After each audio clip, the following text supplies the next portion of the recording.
আজ হলো কার্তিক পুজোর আগের দিন, তাই কার্তিক পুজোর জন্য কিছু শপিং করার জন্য আমরা দুজনে বেরিয়ে পড়েছিলাম বাজারে। আর বাজারের মধ্যে দেখছি যে অনেকেই দোকানে কার্তিক ঠাকুর পুজো হওয়ার জন্য বিভিন্ন রকমের জিনিসপত্র তুলেছে ঠাকুরগুলোকে সাজানোর জন্য। তো আমরা তো সেটাই কিনতে যাব। তার আগে আমরা ঢুকেছিলাম একটা ঘড়ির দোকানে, সেখান থেকে একটা ঘড়ি নেওয়ার দরকার ছিল। তো প্রথমে আমরা ঘড়িটা নিয়ে নেব, তারপরে আমরা যাব কার্তিক পুজোর জন্য শপিং করতে। ঘড়িটা নেওয়া হয়ে গেলে আমরা চলে এলাম কিছু জিনিসপত্র কিনতে।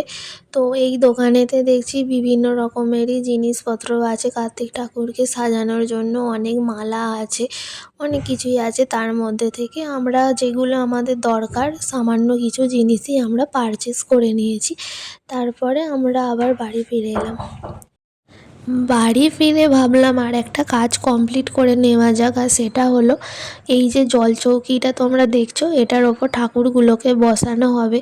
তো আমি ভাবলাম এর ওপর একটু ফেব্রিক দিয়ে ডিজাইন করে নিই। তার জন্য আমি প্রথমে চক দিয়ে এটার ওপর কিছু ড্র করে নিলাম। তারপরে আমি ফেব্রিক দিয়ে আস্তে আস্তে সব কাজটা কমপ্লিট করে নেব।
এই ফেব্রিক দিয়ে যে ডিজাইনটা আমি করেছি সেটা কীরকম হয়েছে, এই আলপনাটা কেমন হয়েছে তোমরা অবশ্যই কমেন্ট করে জানিও। আর চ্যানেলটা সাবস্ক্রাইব করে দিও, লাইক করে দিও।